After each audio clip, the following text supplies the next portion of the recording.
Indian വിനോദസഞ്ചാരികൾ ബാലിയിലെ റിസോർട്ടിൽ നിന്ന് വിവിധ സാധനങ്ങൾ മോഷ്ടിച്ചെന്ന ആരോപണം.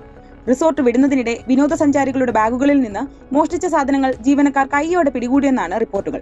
ഒരു ഹോട്ടലിൽ നമ്മൾ സ്റ്റേ ചെയ്യുമ്പോൾ ഇന്റർനാഷണൽ റൂൾ അനുസരിച്ച് അല്ലെങ്കിൽ ഡൊമസ്റ്റിക്കിലായാലും എന്തൊക്കെ നമുക്ക് അവിടെ നിന്ന് എടുക്കാം. കോംപ്ലിമെന്ററി ആയിട്ട് നിങ്ങൾക്ക് തരുന്ന സാധനങ്ങൾ, സോപ്പ് തരും, 2 കുപ്പി മിനറൽ വാട്ടർ തരും, ചില ഹോട്ടൽസ് ചെറിയ സ്നാക്സിന്റെ ചെറിയ പാക്കറ്റ്സ് തരും, പിന്നെ ഷാമ്പു, ചില ഹോട്ടൽസിൽ നമുക്കൊരു 4 സ്റ്റാർ ഫെസിലിറ്റി ഒക്കെ ഉള്ളതാണെങ്കിൽ ചെറിയ സ്ലിപ്പേഴ്സ്, തുണിയും കൊണ്ടൊക്കെ ഉള്ള നോർമൽ സ്ലിപ്പേഴ്സ് വരും. ഇതെല്ലാം നിങ്ങൾക്ക് കോംപ്ലിമെന്ററി വരുന്നതാണ്. ഇതൊക്കെ നിങ്ങൾക്ക് എടുക്കാം. മറ്റുള്ളതെല്ലാം ഹോട്ടൽ അസറ്റാണ്. നിങ്ങൾ അവിടുത്തെ towel, linen, bedsheet, hair dryer, ഇതൊക്കെ ഹോട്ടലിന്റെ അസറ്റാണ്. അപ്പൊ നമ്മളൊരു 10,000 രൂപ അല്ലെങ്കിൽ 20,000 രൂപ കൊടുത്തൊരു ഹോട്ടലിൽ സ്റ്റേ എന്ന് പറഞ്ഞിട്ട് അതൊന്നും നമ്മുടെ അവകാശമല്ല എടുക്കാനായിട്ട്. ആ ഒരു ബോധ്യം നമുക്ക് ഉണ്ടായാൽ തന്നെ കുറെ പ്രശ്നങ്ങളിൽ നിന്ന് ഒഴിവാകും. കാര്യം പുറത്തൊരു കൺട്രിയിൽ വെച്ച് നിങ്ങൾ അങ്ങനെ ഒരു കാര്യത്തിന് അറസ്റ്റ് ചെയ്ത് ചിലപ്പോൾ അവർ പറയണം ക്യാഷ് നിങ്ങൾ പേ ചെയ്യേണ്ടി വരും. ചിലപ്പോൾ നിങ്ങൾ എടുക്കുന്ന ഒരു ടവലായിരിക്കാം. ആ ടവലിന് വേണ്ടിയിട്ട് നിങ്ങൾ പേ ചെയ്യേണ്ടി വരുന്ന വലിയൊരു ഹ്യൂജ് എമൗണ്ട് ആയിരിക്കും. പിന്നെ അതുകൂടാണ്ട് ഇങ്ങനെ നമ്മൾ പബ്ലിഷ് ചെയ്യുമ്പോൾ നമുക്ക് ഉണ്ടാവുന്ന നാണക്കേടുകൾ നമ്മൾ ഒരാൾക്കല്ല ഉണ്ടാവുന്നത്. അത് ഇന്ത്യൻസ് ആണെന്ന് പറയുമ്പോൾ അവർ പിന്നീട് ആ ഹോട്ടലിൽ ചെല്ലുമ്പോൾ ഇന്ത്യൻസ് ആണ്, എല്ലാവരെയും അവർ ആ കണ്ണി കൂടി കാണും. അപ്പൊ നമുക്ക് എല്ലാവർക്കും അറിയാം, ഇന്ത്യക്കാർ ലോകത്തിന്റെ എല്ലാ മുക്കും മൂലയിലും നമ്മൾ യാത്ര ചെയ്യുന്നുണ്ട്. ബാക്ക് പാക്ക് ആയിട്ടും ഹൈ ലക്ഷറി ട്രിപ്പ് ആയിട്ടും എല്ലാം നമ്മൾ യാത്ര ചെയ്യുന്നുണ്ട്. കുറച്ച് ട്രാവൽ ഹാബിറ്റും കൂടി നമ്മൾ കീപ്പ് ചെയ്യുക. ഞങ്ങളുടെ കൂടെ വരുന്ന എല്ലാ യാത്രക്കാരോടും ഞങ്ങൾ ഇതൊരു സജഷൻസ് പറയാറുണ്ട്, എങ്ങനെ